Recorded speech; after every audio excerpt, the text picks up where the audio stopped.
Hi students, ఈరోజు క్లాస్లో ఒక ఆటోక్యాడ్ సాఫ్ట్వేర్ యూజ్ చేసి ఒక సింపుల్ డ్రాయింగ్ ఎలా డ్రా చేయాలనేది నేను చెప్తాను. ఇక్కడ చూసారా, మనకి ఈ డ్రాయింగ్ ఉంది కదండి. ఇందులో ఉన్న డైమెన్షన్స్ యూజ్ చేసి సింపుల్ కమాండ్స్ యూజ్ చేసి ఈ సింపుల్ డ్రాయింగ్ని ఎలా డ్రా చేయాలో చూద్దాము. ఇక్కడ చూసినట్లయితే మనకి హైట్ వచ్చేసి 60 ఇచ్చారు అండ్ లెంత్ వచ్చేసి 70 ఇచ్చారు. అండ్ ఇక్కడ 2 సర్కిల్స్ ఉన్నాయి, ఒకటి రేడియస్ 20, ఒకటి రేడియస్ 35. నెక్స్ట్ ఈ లోపల ఒక రెక్టాంగులర్ ఉందండి, దీని యొక్క లెంత్ 50 ఇచ్చారు, హైట్ 15 ఇచ్చారు అండ్ ఈ ఒక సైడ్ గ్యాప్ వచ్చి 10 ఇచ్చారు. సో ఈ డయాగ్రామ్ని మనం ఆటోక్యాడ్ యూజ్ చేసి డ్రా చేద్దాము. ఫస్ట్ ఆఫ్ ఆల్ ఏంటంటే, మనం డ్రాయింగ్ డ్రా చేసినప్పుడు ఫస్ట్ లిమిట్స్ అనేది సెట్ చేసుకోవాలండి. దానికోసం మనకి LI లిమిట్స్ అని అనగానే అది వస్తుంది. సో ఎంటర్ కొట్టండి. ఎంటర్ కొట్టిన తర్వాత ఇక్కడ స్పెసిఫై లోవర్ లెఫ్ట్ కార్నర్ అంటుంది. సో మనం 0 ఎంటర్ చేసుకోవాలి. 0 ఎంటర్ చేసిన తర్వాత ట్యాబ్ పక్కన 2 ఇచ్చారు కదండి, అలా 2 ఇచ్చినప్పుడు మనకి ట్యాబ్ యూజ్ చేయాలి. 0 tab and 0 enter. Next upper right corner అడుగుతుంది అన్నమాట. అప్పర్ రైట్ కార్నర్ నేను 500 ఇస్తున్నాను. 500 ట్యాబ్ 500 ఎంటర్. దీనివల్ల ఏమవుతుంది అంటే, మనకి మనం డ్రా చేసే ఏ డయాగ్రామ్ అన్నా విత్ ఇన్ ద లిమిట్స్లోనే అది స్టిక్ అయి ఉంటుంది అన్నమాట. సో బౌండరీ క్రాస్ చేసి వెళ్ళదు. ఓకేనా? మనం అలా లిమిట్స్ సెట్ చేసుకోలేదనుకో, మనం ఒక లైన్ ఇచ్చామనుకోండి, అది చాలా పెద్దదిగా వచ్చేస్తుంది అన్నమాట. దానివల్ల ఏంటంటే మనం జూమ్ చేసుకుంటూ కూర్చోవాలి. సో మనకు ఈ లిమిట్స్ సెట్ చేసాం అనుకోండి, మనం 500 ఇచ్చుకోగలదు. మనం ఎంతన్నా 100లోనే ఇచ్చుకోవచ్చు, లేకపోతే 200 మన ఇష్టం అన్నమాట. ఆ లిమిట్స్లోనే అది ఉంటుంది. నెక్స్ట్ మనం డ్రా చేసింది కూడా ఈ ఉన్న XY కోఆర్డినేట్లో దూరంగా పోకుండా మనం ఏం చేయాలి అని అంటే, మనం ఏది డ్రా చేసినా సరే అది మనకి విజిబుల్గానే సెంటర్లోనే విజిబుల్ అవ్వాలి అని అంటే జూమ్, ఓకేనా, ఎంటర్ అండ్ ఎంటర్ కొట్టాలి. ఇక్కడ కింద చూసారా మీరు, కమాండ్ విండో ఉంది కదా, నేను చెప్పాను కదా కమాండ్ విండో. ఇందులో చూసారా జూమ్, ఆల్, సెంటర్, డైనమిక్, ఎక్స్టెన్స్ ఇట్లా ఉంటుంది కదా. సో మనం ఏ డయాగ్రామ్ డ్రా చేసినా అది సెంటర్లోనే ఉండాలి. ఆ కంప్లీట్గా డయాగ్రామ్ మొత్తం మనకు విజువల్ అవ్వాలి అంటే కనుక సో జూమ్ కమాండ్ యూస్ చేసి సో అని ఎంటర్ చేసి ఎంటర్ కొట్టడమే. సో ప్రతిదీ కూడా మనకు విజిబుల్ అవుతుంది, విత్ ఇన్ ద లిమిట్స్ ఉంటుంది. సో ఈ 2 సెట్టింగ్స్ అనేది చేసుకోవాలి.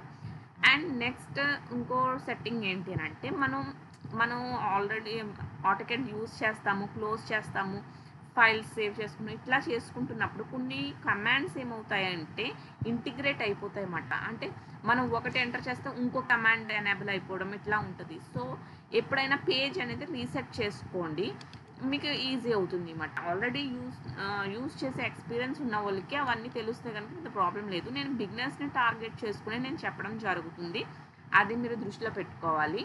ఇక్కడ మనం రీసెట్ చేసుకున్నప్పుడు ఏంటంటే, ఏదైతే ఇంటిగ్రేట్ అయిపోయిన కమాండ్స్ ఏవైతే ఉన్నాయో అవన్నీ కూడా క్లియర్ అయిపోతుంది, ఫ్రెష్ పేజ్ అన్నట్టు ఉంటుంది అన్నమాట.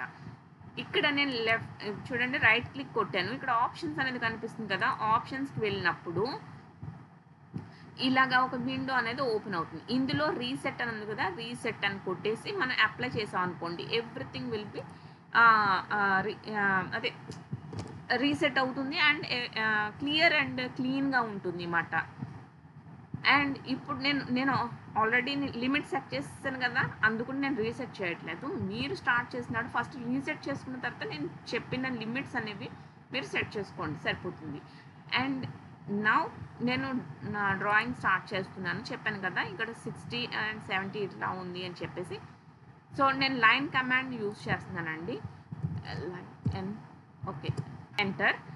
సో ఇది స్పెసిఫై ద ఫస్ట్ పాయింట్ అంటుంది. సో నేను ఇక్కడ స్పెసిఫై చేస్తున్నాను. సో హైట్ ఎంత ఉంది, 60 ఉంది కదా, అదే లెంత్ 70 ఇచ్చారు, హైట్ 60. So 60 enter. అండ్ ఈ డైరెక్షన్లో నాకు 70 కావాలి, ఎంటర్. అండ్ అప్వర్డ్ డైరెక్షన్లో మళ్ళీ 60 కావాలి, ఎంటర్. 60 ఎంటర్ కొట్టాను. ఇప్పుడు చూడండి, మనకి ఈ డయాగ్రామ్లో మనకి ఈ సెంటర్ పొజిషన్లో 2 సర్కిల్స్ అనేవి వచ్చింది. ఒక దాని యొక్క రేడియస్ 20 అనదర్ రేడియస్ 35 కదా. సో ఈ సెంటర్ పొజిషన్ మనకి ఎలా తెలుస్తుంది? సో ఈ లెంత్ 70 గనక సెంటర్ 35 కదా. సో ఆ సెంటర్ పాయింట్ స్పెసిఫై చేయడానికి నేను ఏం చేస్తున్నానంటే ఈ డైరెక్షన్లో 35 ఇచ్చుకుంటున్నాను. 35 ఎంటర్. సో ఇక్కడతో నాకు లైన్ కమాండ్ అవసరం లేదు ఇంకా. సో ఎస్కేప్ కొడుతున్నా. ఎస్కేప్ కొట్టేస్తే ఆ లైన్ కమాండ్ అనేది పోయింది. ఇప్పుడు ఇది చిన్నగా ఉంది కదా. సో దీన్ని జూమ్ ఇన్ చేసుకోవడానికి ఏం చేయాలంటే మన మౌస్ ఉంటుంది కదా, మనం యూజ్ చేసే మౌస్, ఆ మౌస్లో సెంటర్ వీల్ ఉంటుంది కదా, ఆ wheel front and back move చేస్తే జూమ్ ఇన్ జూమ్ అవుట్ అవుతుంది అన్నమాట. అండ్ అదే మౌస్లో ఆ వీల్ని ప్రెస్ చేసి ఇలా డ్రాగ్ చేస్తే మనకి చూసారా మనకి పొజిషన్ అనేది అడ్జస్ట్ అవుతుంది అన్నమాట. సో నేను జూమ్ ఇన్ జూమ్ అవుట్ ఇట్లా చేసుకుంటున్నాను, పొజిషన్ ఇలా చేస్తున్నాను. ఇక్కడ మనకు ప్యాన్ ఉంది కదా, ఇక్కడ కూడా డైరెక్ట్గా వెళ్ళి మన ఆ ఐకాన్ని క్లిక్ చేసి మనం యూజ్ చేసుకోవచ్చు. కమాండ్ ఈజీగా చేయాలి అంటే ఈ విధంగా చేసుకోవచ్చు అన్నమాట. సో ఇక్కడ ఇప్పుడు ఏం చేయాలి? డయాగ్రామ్ ఈ సెంటర్ నుంచి మనకి సర్కిల్ కమాండ్ కావాలి. So C enter. ఓకేనా, సి ఎంటర్ కొడితే మనకి సర్కిల్ కమాండ్ వస్తుంది. లేదు ఎస్కేప్ కొట్టేసి మనం డైరెక్ట్ ఇక్కడ క్లిక్ చేసుకుని మనం చేసుకోవచ్చు అన్నమాట. సో ఈ సెంటర్ రేడియస్ అన్న ఎంటర్ చేయొచ్చు. మన సెంటర్ డయామీటర్ అంటే అక్కడ మనకి డయాగ్రామ్లో రేడియస్ మాత్రమే ఇచ్చారు కదండి, రేడియస్ ఇచ్చారు 20. మీరు డయామీటర్ ఎంటర్ చేయాలని సర్కిల్ డయామీటర్ అనే కమాండ్ తీసుకోవాలి అని అంటే 20 + 20 40 అని ఇచ్చుకోవాలి డయామీటర్ కనుక. లేదు డైరెక్ట్గా రేడియస్ తీసుకోవాలంటే మీరు డైమెన్షన్ ఇక్కడ డయాగ్రామ్లో ఎలా ఉందో సేమ్ యాజ్ అట్లా అదే విధంగా తీసుకోవచ్చు. నేను సెంటర్ సర్కిల్ ఆప్షన్ తీసుకున్నాను. ఇంకో ఈ సెంటర్ స్పెసిఫై చేస్తుంది కదా. సో ఇక్కడి నుంచి 20 ఎంటర్. మళ్ళీ ఇప్పుడు కమాండ్ పోయింది కదండి, 20 ఎంటర్ కొట్టగానే మనకి సర్కిల్ వచ్చేసింది, ఒక సర్కిల్. నెక్స్ట్ సెకండ్ సర్కిల్ కూడా కావాలి కదా. మళ్ళీ మీరు సేమ్ ఐకాన్ ఇక్కడికి వెళ్ళి తీసుకోకర్లేదు. మన కీప్యాడ్లో స్పేస్ బార్ ఉంటుంది, స్పేస్ బార్ ఎంటర్ చేస్తే సేమ్ కమాండ్ అనేది ఎనేబుల్ అయిపోతుంది అన్నమాట. Centre 35 enter. ఓకేనా, అన్నమాట. స్పేస్ బార్ కొడితే సేమ్ కమాండ్ ప్రీవియస్గా యూజ్ చేసిన కమాండ్ అనేది ఎంటర్ అయిపోతుంది. ఇప్పుడు నెక్స్ట్ ఏంటి, మనకి డ్రాయింగ్లో ఈ లోపల చిన్న రెక్టాంగులర్ అనేది షేపు మనం డ్రా చేయాలి. ఇప్పుడు ఇక్కడ 70 ఉంది కదండి, ఈ లైన్ ఉంది కదండి, 70 డైమెన్షన్ ఇచ్చిన లైన్. దీనికి ప్యారలల్గా మనకి 15 డిస్టెన్స్లో ఒక లైన్ అండ్ అనదర్ 15 డిస్టెన్స్లో అనదర్ లైన్ కావాలి. అండ్ ఈ 60 లెంత్ ఉంది కదా, దీనికి ప్యారలల్గా మనకి ఇంటర్నల్ లైన్ ఎంత డిస్టెన్స్లో ఉంది? 10లో ఉంది. సో అది మనకి కావాలి. దానికోసం ఏం చేయాలి అంటే ఇక్కడ ఒక రెక్టాంగులర్ రావాలి. అంతేగాని మనం డైరెక్ట్గా రెక్టాంగిల్ తీసుకుని ఇక్కడ డ్రా చేస్తే మనకి డైమెన్షన్స్ డిఫరెన్స్ వస్తుంది. అది రాకుండా ఉండాలంటే ఇక్కడ ఆఫ్సెట్ అనే ఆప్షన్ ఉంది కదండి, ఇలా అన్న తీసుకోవచ్చు. లేదా OFF అని కొట్టగానే ఆఫ్సెట్ అని వస్తుంది. దీనన్నా క్లిక్ చేసుకుని ఇక్కడ మనకి కింద కమాండ్ విండోలో చిన్న వస్తుంది కదండి మ్యాటర్, ఇందులో చూడండి త్రూ అనేది కొట్టాలి. త్రూ అనేది కొట్టగానే మనకి ఏంటంటే మనకి లైన్స్ ఏమేమి కావాలి అనేది హైలైట్ చేయమని వస్తుంది. Select the object to offset ఉంది కదా, సో ఇది క్లిక్ చేశాను. దీనికి మనకి 15 డిస్టెన్స్లో 15 ఎంటర్ చేసి ఎంటర్ కొట్టాను. అండ్ దీనికి మళ్ళీ 15 డిస్టెన్స్లో ఇంకో లైన్ కావాలి.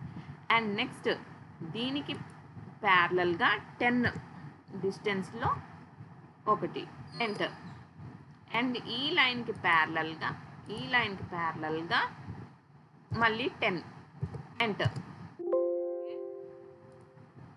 అయిపోయింది కదండి. ఇప్పుడు నాకు ఈ కమాండ్ అవసరం లేదు కదా, కమాండ్ ఇంకా ఆన్లోనే ఉంది కనుక నేను ఎస్కేప్ కొడుతున్నాను. సో మనకు క్రాస్ హెయిర్ అనేది మళ్ళీ వచ్చేసింది. దీని కర్సర్ అనుకుంటే క్రాస్ హెయిర్ ఆటోక్యాడ్ యూజ్ చేసినప్పుడు ఇట్లా అంటాం. ఇప్పుడు ఏంటి, సో మనకి ఇప్పుడు ట్రిమ్ ఆప్షన్ తీసుకోవాలి. ఎందుకంటే మనకు అన్నెసెసరీ లైన్స్ ఎక్స్ట్రా ఉన్నాయి కదా, దానికోసం TRI ట్రిమ్ ఆప్షన్ వచ్చింది కదా, ఎంటర్ క్లిక్ చేయగానే ఇప్పుడు మనకి ఏది ఎక్సెస్ లైన్స్, ఇవన్నీ ఎక్సెస్ లైన్. ఓకేనా, ఇంకా నాకు ఆప్షన్ అనేది అదే కమాండ్ అనేది మళ్ళీ పోయిందండి. సో ఎస్కేప్ కొట్టి నేను ఇప్పుడు స్పేస్ బార్ కొడుతున్నా. స్పేస్ బార్ కొట్టగానే మళ్ళీ ట్రిమ్ ఆప్షనే వచ్చేసింది. సో ఎక్స్ట్రా లైన్ ఏమైతే ఉన్నాయో నేను అవి రిమూవ్ చేసేస్తున్నానండి, ఎందుకంటే నాకు అవి అవసరం లేదు.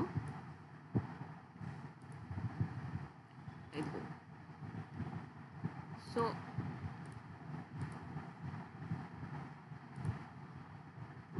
నాకు కమాండ్ మళ్ళీ పోయింది. సో స్పేస్ బార్ కొట్టాను, మళ్ళీ సేమ్ అదే ఆప్షన్ వచ్చేసింది. సో ఈ లైన్ కూడా మనం సెంటర్ పాయింట్ స్పెసిఫై చేయడానికి మనం యూజ్ చేసుకున్నాం కనుక అది కూడా తీసాను. సో ఇప్పుడు ఎస్కేప్ కొట్టేస్తున్నాం, కమాండ్ పోయింది. సో ఇది డయాగ్రామ్ అనేది వచ్చేసింది కదండి, ఇదిగోండి ఈ డయాగ్రామ్ అనేది వచ్చేసింది కదా, ఎవ్రీథింగ్ క్లియర్ కదా. ఇప్పుడు ఏంటి డైమెన్షన్స్ అనేది మెన్షన్ చేయాలి కదా, సో డైమెన్షన్స్ మెన్షన్ చేస్తున్నాను. సో దీనికోసం డిఐ డైమెన్షన్స్, మనకి లీనియర్ ఉంది కదా, లీనియర్ డైమెన్షన్స్ లీనియర్ ఇది మనం తీసుకోవాలండి, ఎందుకంటే లైన్స్ ప్యారలల్ లైన్స్ కానీ స్ట్రైట్ లైన్స్ వేటికి డైమెన్షన్స్ మెన్షన్ చేయాలనుకున్నా మీరు డైమెన్షన్స్ లీనియరే తీసుకోవాలి. సో ఇక్కడి నుంచి ఇక్కడికి మనకి ఎంత ఉంది, ఓకేనా, 70. నెక్స్ట్ డైమెన్షన్, సో ఈ సర్కిల్, సో ఇది సర్కిల్కి సంబంధించి అయితే జస్ట్ క్లిక్ చేస్తే సరిపోతుంది, ఇక్కడి నుంచి ఇక్కడి వరకు అనేది అవసరం లేదు. నేను మళ్ళీ స్పేస్ బార్ కొడుతున్నాను, ఎందుకంటే ఆల్రెడీ ఇందాక నేను ఆల్రెడీ సెట్ చేశాను కదా, అందుకుని సేమ్ కమాండ్ ఎనేబుల్ అయిపోతుంది. ఇప్పుడు చూసారా ఇలా వచ్చింది. సో రిమైనింగ్ డైమెన్షన్స్ కావాలన్నా మనం డైమెన్షన్స్ లీనియర్ తీసుకున్నాం, ఎందుకంటే స్ట్రైట్ లైన్ కాబట్టి నేను చేస్తుంది. ఓకే, ఇదిగోండి వస్తుందా. సో ఎవ్రీథింగ్ ఈజ్ క్లియర్ అండి. ఇప్పుడు మనం ఒకవేళ ఈ డైమెన్షన్ సైజ్ పెంచుకోవాలి, ఇంకా పెంచుకోవాలన్నా తగ్గించుకోవాలన్నా మనం చేసుకోవచ్చు అండి. డైమెన్షన్లోకి వెళ్ళి డైమెన్షన్ స్టైల్ ఉంటుంది కదా, డైమెన్షన్ స్టైల్ డిఐఎం అని కొట్టగానే వచ్చేస్తుంది. డైమెన్షన్ స్టైల్ మేనేజర్ విండో అనేది ఓపెన్ అవుతుంది. విండో ఓపెన్ అయిన తర్వాత ఇక్కడ మోడిఫై అనే ఆప్షన్ ఉంది కదండి, ఈ మోడిఫైలోకి వెళ్ళామనుకోండి మనకి ఈ విధంగా వస్తుంది. ఇందులో టెక్స్ట్లోకి వెళ్ళాలి, టెక్స్ట్లోకి వెళ్ళిన తర్వాత ఇక్కడ హైట్ ఉంది కదండి, ఈ హైట్ అనేది చేంజ్ చేసుకోవచ్చు. నేను ఇప్పుడు తగ్గించుకుంటున్నాను, 2.5 పెట్టుకున్నాను. Okay, close. చూసారా కొంచెం తగ్గింది. సో ఈ విధంగా మనం చేంజ్ చేసుకోవచ్చు అనమాట. So thanks for watching and like చేయండి, షేర్ చేయండి. ఆటోకాడ్ నేర్చుకుంటున్న బిగినర్స్ ఎవరైతే ఉన్నారో వాళ్ళకి యూస్ఫుల్ అవుతుంది ఈ వీడియోస్. మీ చిన్న సపోర్ట్ ఖచ్చితంగా కావాలి, అందుకనే లైక్ చేయండి. Thank you so much.